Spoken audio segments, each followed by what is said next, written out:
আলহামদুলিল্লাহ, আল্লাহ তাআলার অশেষ মেহেরবানি। পবিত্র শাওয়াল মাস, হজ্জের মাসে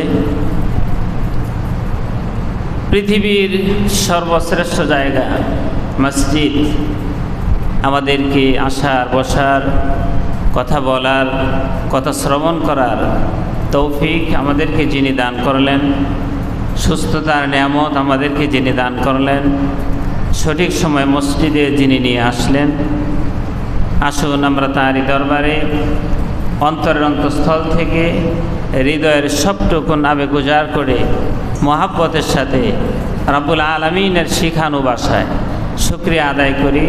কোরআনুল কারীমের প্রথম সূরা প্রথম আয়াত দিয়ে আমরা শুরু করি, বলি আলহামদুলিল্লাহ। সবটুকুন প্রশংসা আদায়ের পরে দরুদ ও সালাম পেশ করছি মানবতার মুক্তির দূত, মানবতার কান্ডারি সাইয়্যিদুল মুরসালিন রাহমাতাল লিল আলামিন বিশ্বনবী জনাবে মুহাম্মদুর রাসূলুল্লাহ সাল্লাল্লাহু আলাইহি ওয়াসাল্লামের উপর। সম্মানিত হাজিরিন, আজকে গাজীপুরের ঐতিহ্যবাহী পরিচিতি লালদিঘি মাদ্রাসা মসজিদে আমি আপনাদেরকে মোবারকবাদ জানাচ্ছি, ধন্যবাদ জানাচ্ছি। যেহেতু আজকে এখানে আমি নতুন বসেছি, আপনারা আমাকে এখানে নতুন দেখতেছেন। আমি নতুন বসলেও আপনাদেরকে আমি অথবা আপনারা আমাকে নতুন দেখলেও আমরা মানুষ হিসাবে কিন্তু নতুন না।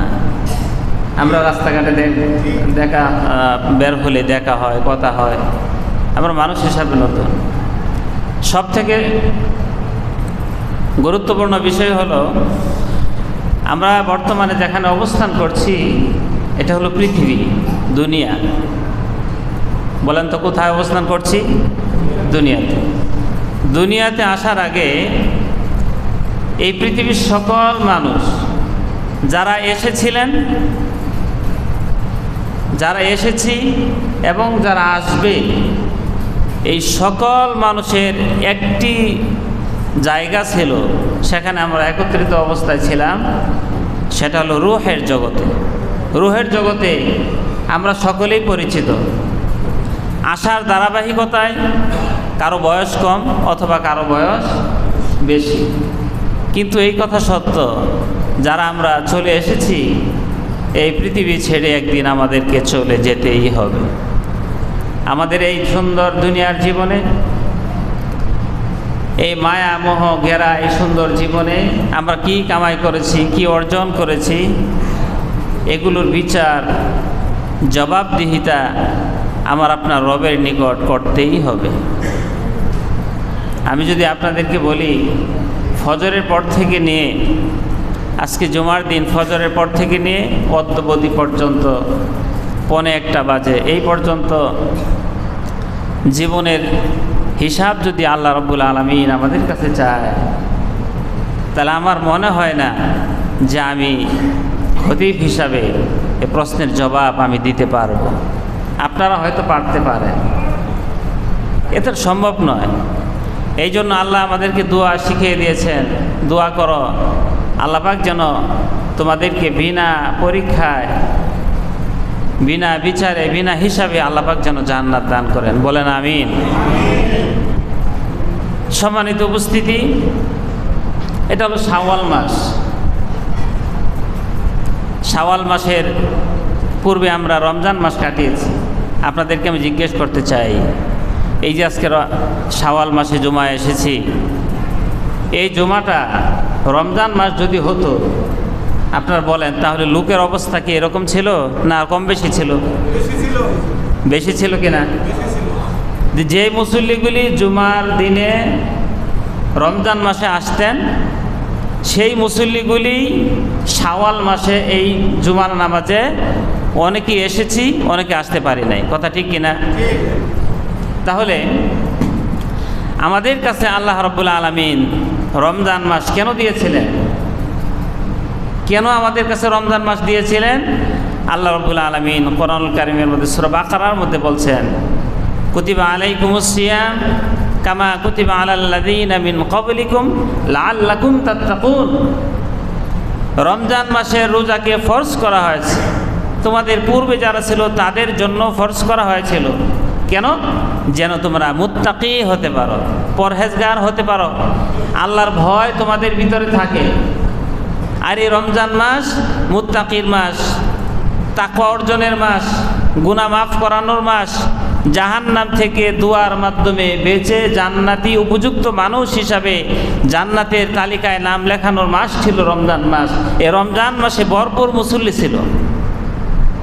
ফজরে বলেন, জোহরে বলেন, আসরে, মাগরিবে, এশায়, কোন সময় লোক ছিল না? সব সময় লোক ছিল। আর যে লোকগুলি রমজান মাসে আসতো সেই লোকগুলি এখনো আছে। রমজান মাস আমাদেরকে ফায়দা দিবে, কিন্তু সেই রমজানের ফায়দা নিতে পারলাম না, অর্থাৎ মসজিদে আগের মতো উপস্থিত হতে পারি নাই। এটা আমাদের ব্যর্থতা। আল্লাহ পাক বলছেন রমজান মাস কেন দিয়েছি? যাতে তোমরা মুত্তাকি হতে পারো। কি হতে পারো? মুত্তাকি হতে পারো। আর জান্নাত, আল্লাহ পাক বলেন আমি জান্নাত তৈরি করেছি, আমি জান্নাত সৃষ্টি করেছি একমাত্র নামাজীদের জন্য। এই রকম কথা বলা হয়েছে। জান্নাত সৃষ্টি করেছি যারা যাকাত দেয় শুধুমাত্র তাদের জন্য, এই রকম বলা হয়েছে। জান্নাত তৈরি করেছে রেখেছি শুধুমাত্র যারা হজ করবে তাদের জন্য, যারা বিধান পালন করবে, পর্দার বিধান পালন করবে তাদের জন্য, এই কথা বলা হয় নাই। জান্নাত কাদের জন্য? আল্লাহর ঘোষণা। রব্বুল আলামিন বলেন জান্নাত তাদের জন্য উইদ্দাত লিল মুত্তাকিন। উইদ্দাত লিল মুত্তাকিন, দুনিয়ার জন্য যারা মুত্তাকি, যারা পরহেজগার, যারা আল্লাহ ভীতু, আল্লাহর ভয় যাদের অন্তরের মধ্যে আছে, এই ব্যক্তিদের জন্য আমি জান্নাত সৃষ্টি করেছি। জোরে বলেন সুবহানাল্লাহ। সেই জান্নাত অর্জনের মাস আমরা কাটিয়েছি, রমজান মাস কাটিয়েছি। আল্লাহ রাব্বুল আলামিন আমাদের জীবনের সকল আমলগুলি কবুল করে নেন, বলেন আমিন। আজকে আপনাদের সামনে সংক্ষেপে যে বিষয়টি আলোচনা করতে চাই সেটা হলো মুত্তাকি, মুত্তাকির পরিচয়। মুত্তাকি যারা তাকওয়া অর্জন করবে তাদের পরকালীন সফলতা কেমন হবে, এই সংক্ষিপ্ত বিষয়ে আমি আপনাদের সামনে কথা বলতে চাই ইনশাআল্লাহ। আল্লাহ পাক যদি তৌফিক দান করেন। সুবহানাকা লা ইলমা লানা ইল্লা মা আল্লামতানা। সম্মানিত ভাইয়েরা, আমি আমার অন্তরস্থল থেকে একটি কথা বলে নেই, তারপরে আলোচনা শুরু করছি।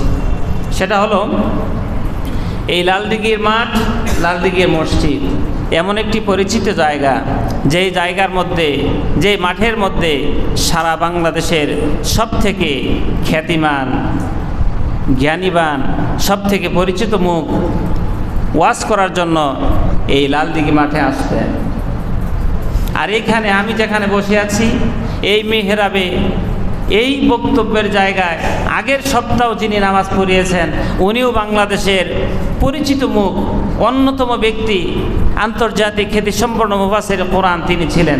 সুতরাং তাদের সামনে আমার মতো নগণ্য, আমার মতো এলেম কালাম কম জানা ব্যক্তি আপনাদেরকে কথার মাধ্যমে যে আপনাদের মনোতৃপ্তি করবে তা আমার দ্বারা আদৌ সম্ভব নয়। তবে আমি কোরআন এবং হাদিসের রেফারেন্সের বাহিরে একটু যাব না, শুধু কোরআন এবং হাদিস কেন্দ্রিক কিছু কথা বলে আমি বিদায় নেব। তবে আমি জানি তাদের অন্তর কানায় কানায় পূর্ণ হয়ে যায় যখন তারা কোরআনের কথা শুনে, যখন তারা হাদিসের কথা শুনে, বিশ্বনবীর চরিত্র নিয়ে, বিশ্বনবীর জীবন নিয়ে যারা কথা বলে তাদের কথা যারা শুনে তাদের অন্তর কানায় কানায় পরিপূর্ণ হয়ে যায়, এর বাইরে পূর্ণ হয় না। আল্লাহ পাক বলছেন আলা বিযিকরিল্লাহি তাতমাইন্নুল কুলুব।